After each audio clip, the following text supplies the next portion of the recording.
A warm, very good evening, respected professor and my dear students. Once again, welcome you all to this RISA online DNB academic activities today. Over to the next session. Today we have two clinical case discussions. Next, we will have Dr. Vinitha from Mayo Hospital to present a first case. Over to Dr. Vinitha. Thank you and good evening, sir. My case scenario is. First of all, my congratulations to all the PGs who have cleared their theory. Thank you, sir. I just want to say a few words before we start our class. This 1 month, you have your exam dates have been announced. It is on September 11th or so. So we do not know whether we are going to get live patients this time, like the years where they used to give live patients with the various diseases and ask you to take the history, examine the patient, and then arrive at a diagnosis, and then go for discussion with the pre-op management, intra and post-op treatment. Or because of the COVID, the habit was stopped, and the students were given only case scenarios, and then the discussion was proceeding. So I thought we will prepare students for both scenarios. If they give you live patients, we should be able to take the history and then make a thorough examination, and then come to a diagnosis. And then when the examiner asks you about the pre-op preparation, investigation, and other things, you should discuss with that. So I have more or less formed the class on both these types, so that we will not miss out if you are suddenly given a live patient and you should not struggle to get the history and other things with it. Because that has not been there in the last 4 or 5 exams after the COVID. So I want you all to be prepared for both types. So with that in mind, we'll now go to the first discussion on case scenario that has been given, because live patients, you will have to elicit the history by asking the patient what is your complaint, why you have come to the hospital, what are your problems and all that. You have to record, document, and then you have to examine the patient and come to the diagnosis. First make a diagnosis based on the history, then examination, and confirm your history diagnosis. That is the way we have been trained all these years. So we will practice that also along with the case scenario that is given, because we cannot give a live patient here and discuss. That is the reason why we have given the case scenario. So I hope Vinitha will be able to manage both types of presentation. Let us see how we have to fine tune our knowledge, because this is not going to be a detailed discussion like all the classes that we had, because the idea of the STEP classes were to give you all the points and try to make you understand the topic in toto. But here it is more or less trial for your practical exams. So I will not be discussing the entire topic like the theory classes or the previous classes what we had. So it will be more or like a question and answer session, like exactly what examiners are likely to ask you in the practicals. So it will be, and you are usually given 30 minutes for a long case. These are the two scenarios we have given is a long case scenario today. So it is usually 30 minutes, out of which you will have 5 or 10 minutes for history taking, and then make a diagnosis, and then come to the table and then start discussing the case with the examiners. So in the same pattern, we will try to maintain that time today also. So it is now 5:33. So Vinitha can start with the case scenario, and by 6:10 we should be able to close this and then have a discussion.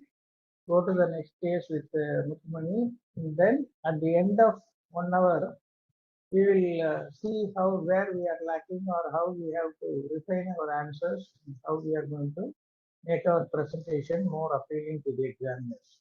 Okay, so with this introduction, without wasting much of a time, I will ask Vinitha to go ahead and present that case. Ms. Okay, sir. Vinitha, you can go ahead. Yes, sir. My case scenario was a 22-year-old primary gravida with 28 weeks amenorrhea was found to have a BP of 170 by 100 during antenatal checkup. Her urine shows protein 3 plus. This is a case of severe early onset preeclampsia with fetal prematurity. The concerns in this case are severe preeclampsia with high risk to continue pregnancy, fetal immaturity, need for continuous fetal and maternal monitoring, tertiary care center with NICU, and risk of hypertensive crisis, acute pulmonary edema, eclampsia, electrolyte disturbances, HELP syndrome, acute kidney injury, and intracranial hemorrhage. The management of this case includes uh, admission of the patient in hospital, detailed history and examination. History includes headache, blurring of vision, altered sensorium, seizure, dyspnea, epigastric pain, vomiting, decreased urine output, and bleeding manifestations. In past history, I will ask for history of hypertension, diabetes, heart disease, kidney disease, epilepsy, or thyroid. Family history, I will ask about the hypertension in mother and personal history. In obstetric history, I will ask how the pregnancy was confirmed regarding the antenatal visits, anomaly scan, and previous high blood pressure, and whether the patient is on any oral antihypertensives or any other drugs. In general examination, I will examine the conscious state and record the vitals, BP readings, respiratory rate, SpO2. I will also check for the elevated jugular venous pressure, um, and pallor, icterus, clubbing, cyanosis, lymphadenopathy, and pedal edema. Whether there is facial puffiness, bilateral pedal edema, or sacral edema. I will also examine the venous axis and about the spinous process. In ABI examination, I will examine the mouth opening, Mallampati grading, thyromental distance, TM joint mobility, neck movements, breast, and thyroid. In CVS, regarding the heart sounds, presence of any murmurs and apex beat. In our respiratory system, there are any added sounds, crepitations. And in CNS, I will examine the higher mental functions, whether there is any irritability, hyperreflexia, and GCS. Obstetric examination, I will measure the fetal heart rate and fundal height. Investigations, I will ask for CBC along with platelets, serum urea and creatinine, liver enzymes, ECG and echo to rule out cardiomyopathy and to assess any end organ damage. And then I will continue maternal monitoring with BP monitoring every hourly and urine output 1 hourly, and fetal monitoring clinically and by also using ultrasound to measure the weight of the fetus and amniotic fluid index. And I will initiate antihypertensive therapy to target BP of 140 by 90 or a decrease of 15 to 25% of MAP from the baseline. Intravenous route is preferred. If the patient was taking any AC inhibitors or hydrochlorothiazide, I will stop them. Initially, I will start with intravenous labetalol 10 to 20 milligram IV bolus, followed by 20 to 80 milligram IV bolus every 20 minutes, up to a maximum of 300 milligrams, or an IV infusion of labetalol at a dose of 0.8 to 1 mics per minute. Or hydralazine in doses of 5 to 10 milligrams, slow IV bolus, maximum dose of 20 milligrams. Or if it is uncontrolled, then I'll give IV sodium nitroprusside or NTG.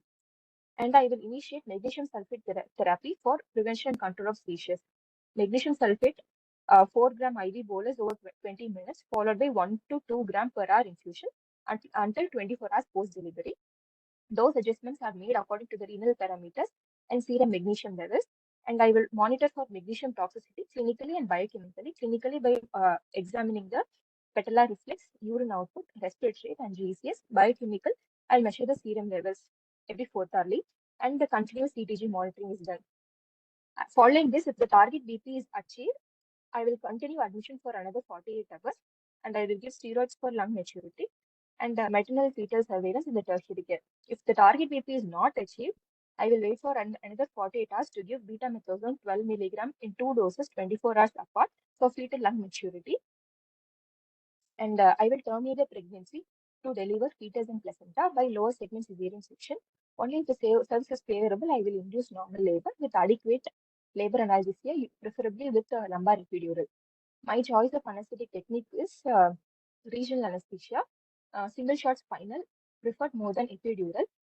provided there is no coagulation abnormalities and no contraindication for subarachnoid block like intractable seizures, decreased consciousness, hemodynamic instability, pulmonary edema, ongoing hemorrhage, or patient refusal. The drugs preferred will be 0.3% heavy bupivacaine, 1.8 ml with 25 mg of fentanyl, along with routine measures like preventing hypotension with the use of phenylephrine, left uterine displacement with giving the tilt of the table, and backup GA. And for this case, if otherwise, if coagulation abnormalities are present, I will go for GA with all necessary precautions. The concerns for GA include full stomach and need for rapid sequence induction, difficult airway requiring difficult airway cough, there is contracted blood volume, and we require drugs to attenuate the stress response. And in case of pulmonary edema, emergency drugs like acids, we have to continue magnesium sulfate, requirement of invasive monitoring and neuromuscular monitoring, careful use of uterotonics, we have to avoid ergot alkaloids, restrictive fluid management. Drug dosage should be titrated since magnesium sulfate potentiates non-depolarizing muscle relaxant and it is a tocolytic. It can cause atonic BPH also. So we have to allow the blood bank also. And it should be a teamwork and proper communication is necessary. And the risk of placental transfer of anesthetic drugs and impaired drug metabolism due to liver involvement is also seen. Technique of general anesthesia, I will establish two large bore IV access. I will give anti-aspiration prophylaxis with 0.3 molar sodium citrate 30 ml 40 to 60 minutes prior to the procedure, and H2 blocker preferably ran in 40 minutes before surgery, and metoclopramide 30 to 60 minutes before surgery. I will give left uterine displacement, pre-oxygenate adequately, and I will give lebitorol for attenuation of stress response prior to induction, and I will conduct rapid sequence induction with a difficulty airway cut standby. The induction agent of choice depends on the hemodynamic stability. Thiopentone and propofol can be used. Fentanyl at the dose of 2 mg per kg. Scoline 1 mg per kg can be used. And a smaller ET tube and nasogastric tube can be inserted after intubation. Maintenance using volatile agent, isoflurane or sevoflurane with less than 1 mg. Air and oxygen maintenance. Atracurium is used once a patient comes out of scolding, and fluid less than 1 ml per kg per hour, titrated to urine output of less than 0.5 ml per kg per hour. And uterotonics, oxytocin, 5 to 10 international units bolus, followed by infusion of 5 to 10 units per hour, up to 40 units can be given. Carboprost and misoprostol can be considered as second line drugs. Extubation is performed only if the TOF ratio is more than 0.9 is achieved, and once the patient is awake. Post-operative care, adequate analgesia with tramadol. NSAID is avoided, and paracetamol can be given if there are no liver dysfunction. Monitoring urine output, BP, is continued post-operatively, and the magnesium sulfate is continued for 24 hours post-operative, post-delivery, with serum magnesium level monitoring, and we have to watch for eclampsia also. That's it. Okay. I think there is a small miscommunication. This is the original scenario I had formed in the DNB case scenario.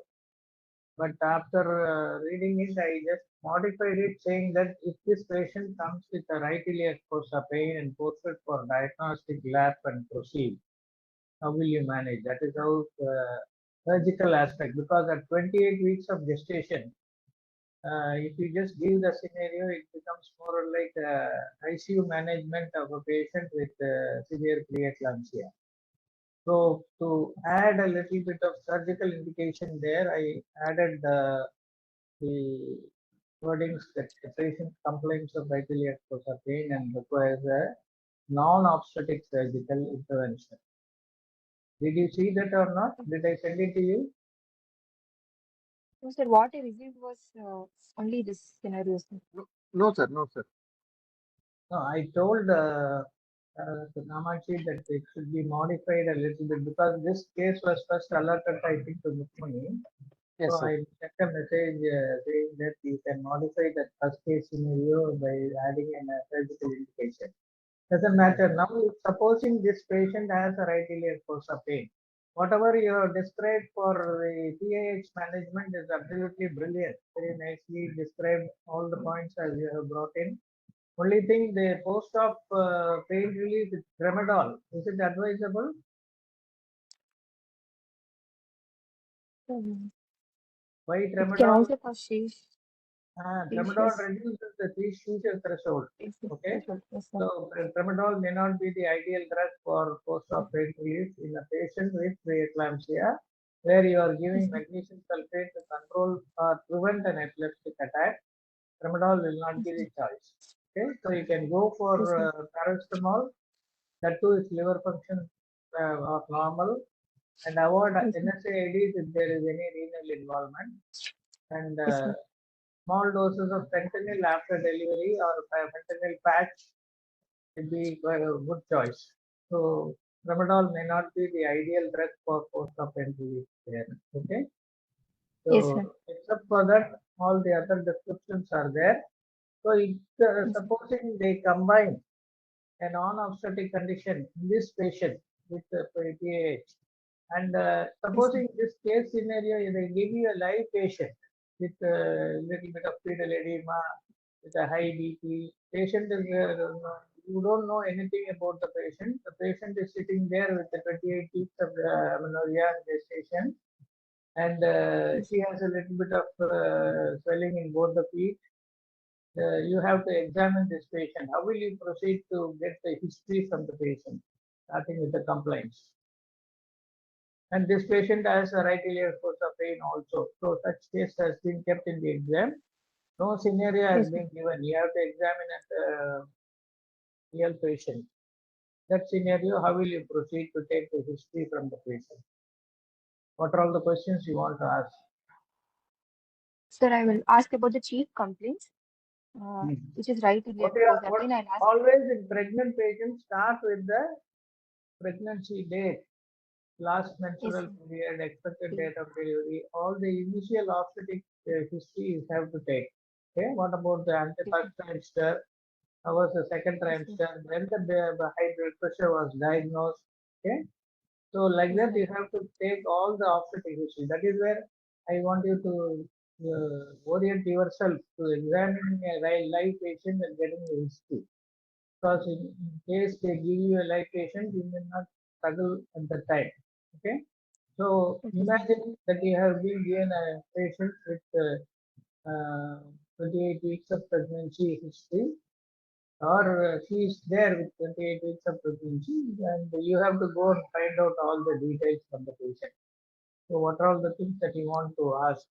First thing, looking at the abdomen, you want to ask why you have come to the hospital, isn't it? Yes, sir. And she says, I am pregnant, I have come to the hospital. Imagine me as a patient and you want to ask me questions, I will answer your questions. Take the history from me. Okay, sir. First, I will ask the demographic data, age, name, sex, Very good. everything. Okay. I am 32 years Uh, old. I am married two yes, sir. years ago. It was an arranged marriage. And I Yes, lost my last LFP was about 7 months ago. So I tell you all these answers. What else you want to know? okay, sir. Mm. I will ask about the weight and height and whether it is in first trimester. I will ask whether uh, how the pregnancy was confirmed and whether it is a booked case. Mm. Uh, any previous abortions were there and Hmm. regarding the history of folic acid, I will ask folic Hmm. acid intake Iron and folic and then acid treatment. Hmm. iron and folic acid and Okay. confirmation by early pregnancy scan was it done or not? I will ask. Hmm. Mm. And then second trimester, I will ask whether We'd not there like to know whether the patient had any history of hypertension before pregnancy, even though she is yes, only sir, I will 22 ask. years old. Always make sure that there is no PAH or superimposed preeclampsia in a chronic hypertension. Okay, so as a routine, you Yes, sir. must get a negative history that patient was not diagnosed to have hypertension before becoming pregnant. Because the automatic question the examiners will ask you is, what are all the types of hypertension or hypertensive disorders of pregnancy? How do you classify them? Hypertensive disorder of pregnancy is classified into 4 categories. One is gestation hypertension, preeclampsia or eclampsia, chronic hypertension. Hypertension is a separate category. Preeclampsia, eclampsia, second. Eclampsia. Always another trick I will tell you: don't mention the number in the initial answer, because if you forget one, you remember only 3 in your anxiety in the exam. So saying 4, you remember only 3, then it will look odd in the examination. Okay, so you can just start Yes, off saying hypertensive disorders are classified into 1, chronic hypertension. That is hypertension existing before the patient becomes pregnant. Second, gestational hypertension, blood pressure or hypertension developing after the patient after develops 20. becomes pregnant, but there is no proteinuria. Third is preeclampsia or hyperclampsia. Fourth is preeclampsia or eclampsia superimposed on chronic hypertension. Chronic hypertension. Like that, so you can just enumerate them instead of committing the numbers in the beginning. Okay, so that will be a Okay, better sir. method, so that even if you forget one, you can just multiply in that area. Okay, so be Okay, sir. wary about it. Okay. Okay, So sir. you want to know when exactly the hypertension was diagnosed, because in a case scenario they will give you 170, 100, but this might have been there even at 24 weeks or 25 weeks also. Okay. So after ascertaining the exact period of amenorrhea and gestation, you must find out when exactly the hypertension was detected, and immediately was it confirmed with proteinuria also. Because if there is no proteinuria, it becomes a simple gestational hypertension. Okay. So that is the differentiation for which you must get the exact history. You must ask the patient, did you spare a sample of urine, and did they tell you there is a salt? Usually the lay people will be told that you have some salt in the urine. Even though it is protein, people will say on urine la uppu irundhudu. So that is how the lay people will tell you. So did you spare a sample of urine to get the protein tested? And if both have been confirmed, what is the treatment that was offered? In this scenario, straight away you can go and discuss whatever you have discussed. But if you are given a live patient, you must get the history of treatment. So how will you ask that history, the treatment history? What is the usual drug that the patient will be put on? Supposing at 24 itself she has been diagnosed with a BP of 150, 100. What will be the management line? Nifedipine. Usual present. Nowadays, 10 milligrams to 20. nifedipine. Earlier it was, what was the drug Labetalol. earlier? Methyl dopa. Methyl dopa. Methyl dopa. So that is no more given, but some still old practitioners might like to give. So some of the examiners are very sick of asking things which are very obsolete, to just to confuse the candidates. Okay? So they may ask you all the complications or unwanted side effects of methyl dopa, and find out whether you are aware of all those things, why it was, what are all the unwanted side effects of methyl dopa? Postural hypotension. Very good, excellent. Then do they get nasal sedation, stuffiness? Drowsiness, sedation, nasal stuffiness, even severe depression. Patient get suicidal tendencies also. Okay, so it is a centrally acting drug. They may ask you about the mechanism of action. It is a centrally acting drug, just like your clonidine or your dexmedetomidine. It is a central alpha blocker. Okay, so that is how it causes the hypotension.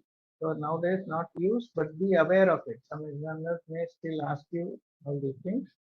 And the nifedipine is a drug of choice, or any other oral preparation you have, which has got both beta and alpha blocking effects. Labetalol. You have tablet labetalol. Okay, so labetalol also there in severe cases. So exactly at what period of gestation the hypertension was documented and diagnosed is very important to know whether the patient is likely to have developed the complications of this hypertension. Okay, so what are the complications? What is the most important complication of pregnancy-induced hypertension with proteinuria? Intracranial hemorrhage, pulmonary edema. Eclampsia, always first and foremost is epilepsy. Okay, don't talk about things which are very far-fetched. When the patient develops an eclampsia, then they can develop intracranial hemorrhage and all those. So, preeclampsia, the most important danger you must answer is eclampsia or an epileptic fit, which you want to avoid in a mother. Okay, so that is the most important immediate complication. It is why we are always trying to control the blood pressure so that this dangerous complication of eclampsia does not occur. Okay, and the immediate question that may follow is what is the definitive treatment to prevent an eclampsia in a pre-eclamptic patient?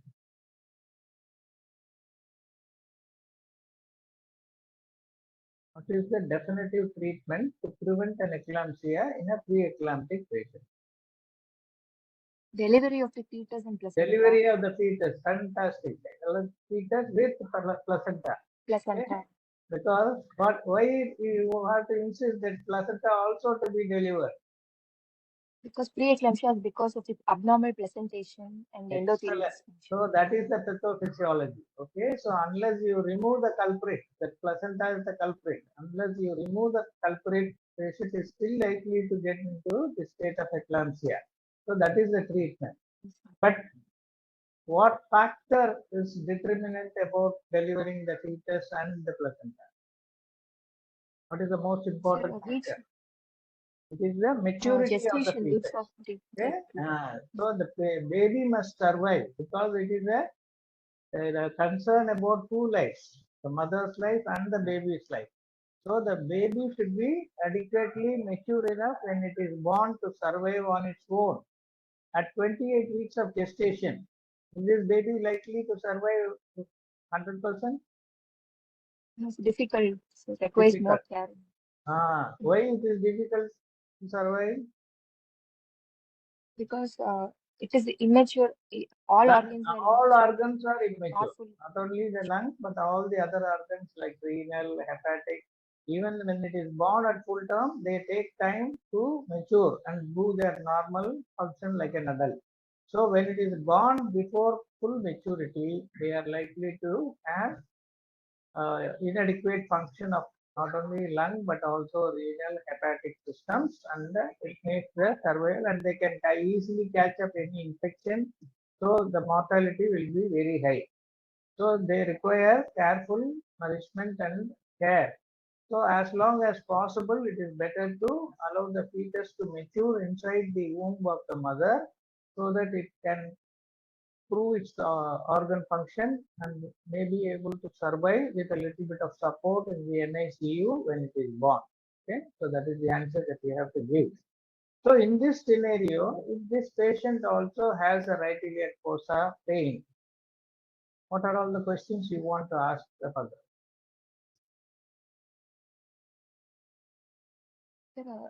Detailed examination of the first trimester and second trimester. Patient says, why you have come to the hospital? She says, it is not because of headache or hypertension. She says, my right side lower abdomen for the last 2 days, I have been having a nagging pain. So I have come to the hospital and my doctor has immediately admitted me and I have been kept in the exam for you to examine. So they are doing some tests and other things. They say you may have to undergo some surgery also. That is the answer given by the live patient to you. So what other questions you want to ask?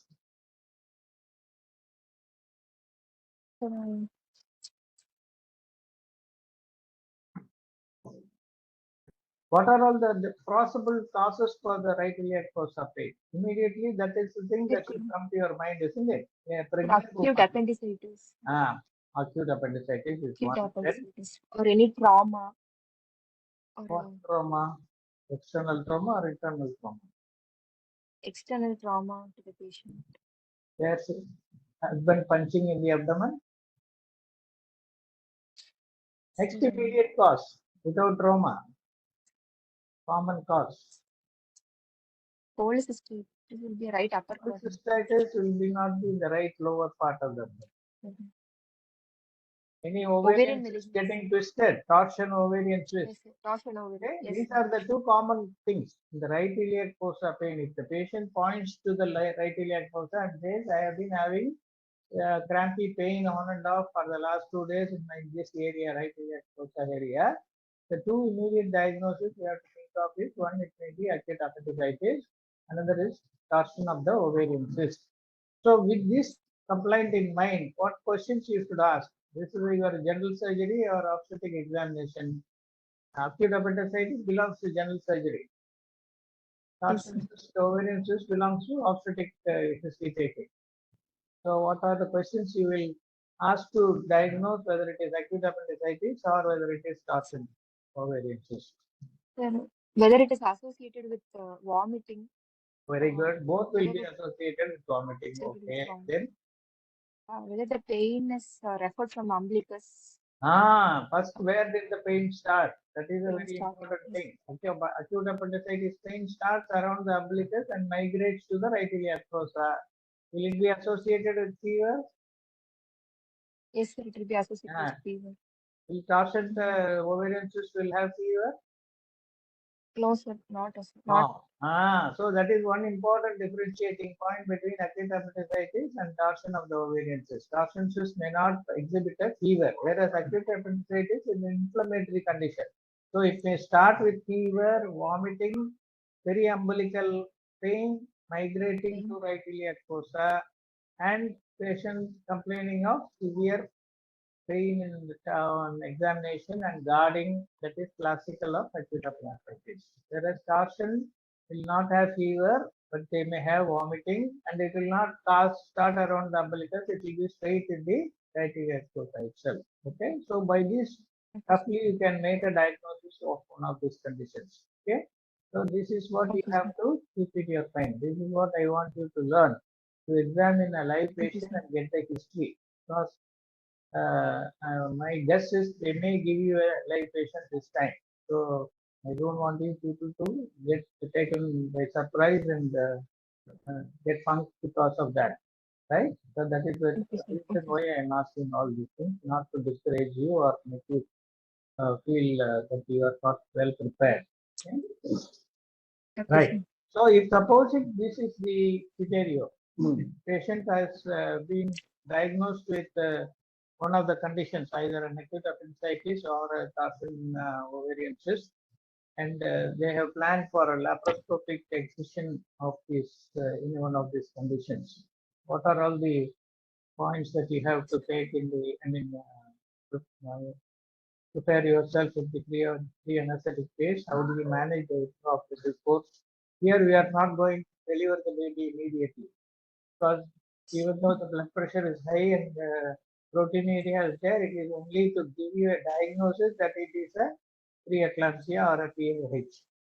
Oh, so in a patient with a PAH, which is not the cause for admission, now she is admitted for a non-obstetric condition. So in this patient, what are all the challenges you are going to face? The challenges, we have to maintain uteroplacental blood flow and avoid maternal hypotension, hypoxia, and hypocapnia. Very good. And avoid uterine hypertony, and we have to avoid aortocaval compression, avoid teratogenicity, and awareness we have to avoid. Teratogenicity, will it happen? Please No, try to answer to the relevancy of the case. Okay, this sort of small mistakes you should not make. Now, 28 weeks of gestation is almost in the third trimester, isn't it? Teratogenicity question will not at all occur here.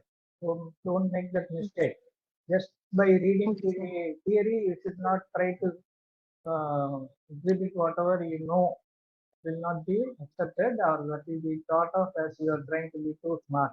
Okay, so don't say that teratogenicity unless the question specifically says before 12 weeks of gestation. If there is any surgery, then there is always a question. The examiner may ask you what will happen if she has to have this appendicitis at the 10th week of gestation or amenorrhea.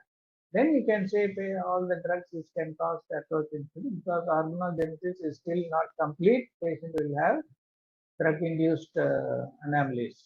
Okay, that is the answer that we have to Yes, give. sir. So unnecessarily don't commit anything wrong just because you know that point. Okay, so in this Okay, stage sir. of 28 weeks, which is almost entered into the third trimester, what are all the challenges? So be more specific about that. That will be well appreciated. So what Okay, are the sir. things you want to prevent in this when you give a anesthesia for a non-obstetric condition? What things that you want to take care of? Sir, I will avoid occurrence of preterm labor. Very good. I will avoid Maternal fetal and fetal. asphyxia. Always classify the answer into maternal and fetal care, isn't it? So maternal Yes, sir. care, you want to prevent an eclamptic attack or an epileptic attack because the patient's BP is high. On the contrary, at the same time, you don't want a premature labor and deliver a 20-week gestation fetus, which may have problems in survival. Okay, so we have to preserve the pregnancy as much as possible so that the fetus will be able to thrive for some more time to attain maturity and prevent the any harm to the fetus also by, as you said, causing a maternal hypotension during anesthesia and surgery, reduce the uteroplacental perfusion, and cause any problem to the fetal life. So the important challenges here are maintaining maternal hemodynamic stability, number one. Number two, intraoperative fetal monitoring. That is very, very important. That is the reason why they may add this sort of scenario into the question. Okay. So how will you monitor the fetus when there is a surgery going on? Sir, continuous cardiotopograph. Continuous cardiotopograph. Where will you apply the paddles or the electrodes to monitor the fetus here? Sir, over the abdomen. Abdomen. So where is the surgery? Sir, in the abdomen. Abdomen. So laparoscopic procedure, they have said laparoscopic procedure. So how many holes they will make? At least 3 to 3 4. to 4 holes. Okay, so they will Yes, make sir. 3 to 4 holes, which may be in different places. So have a discussion with the surgeon and tell them that you want to monitor the fetus. So arrange plan in such a way that it does not come into the operative field and try to place the leads and try to monitor. So this is a very challenging situation. That is the most important challenge in this situation. When a patient comes for non-obstetric surgery during pregnancy, the most important challenge is monitoring the fetus. Can a Doppler be used to assess the fetal Yes, sir. heart? Yes, that is much more Yes, sir. simpler. Okay. So Yes, sir. Doppler can be used. And Ultrasound. how do you read the Doppler, or what information you will see in the Doppler to see whether the fetus is doing well or not? Fetal heart rate. Heart rate variability. Excellent. You have to Variability. say Yes, sir. HRV, Yes, sir. heart rate variability. Okay, just don't say heart rate. Heart rate variability is very, very important. That is the one method by which we can assess that. And what are all the things that can result in premature delivery or premature labor? So how do you avoid that premature labor? Because at 28 weeks, patient has entered the third trimester. So any stimulation or compression of the uterus can, in laparoscopy, what are they going to do? How is laparoscopic surgery done? So they introduce a needle, very needle and camera. Carboperitoneum. Okay, the answer is they are going to insufflate the abdomen with carbon dioxide. And carboperitoneum is going to be created. Whether it is a pregnant woman or a non-pregnant patient, it is the same technique. Okay, so they are going to increase the intra-abdominal pressure. Can this make the uterus go into contraction? Yes, sir. What does the mother do when they want to deliver a normal labor? What do the obstetricians tell the mother when they want to deliver the baby? To increase the intra-abdominal pressure. So mother is asked to push. He is asked to raise the intra-abdominal pressure. Same thing if you do with carbon dioxide, will it not result in premature labor? Sir, it can happen, sir. It can happen. So how do you prevent that? By decreasing the by maintaining the intra-abdominal pressure between 6 to 15 mmHg and Okay. decreasing the manipulation of the uterus. Nobody is going to manipulate the uterus here. They will not go near the uterus at all. We can use abdominal wall lifting devices. You can relax the uterus, isn't it? How do you relax the uterus without going into contraction? Tocolytics. Tocolytis.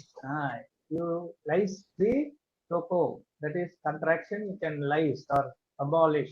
How do you do that? What are all the drugs that you can use to prevent contraction or cause tocolysis?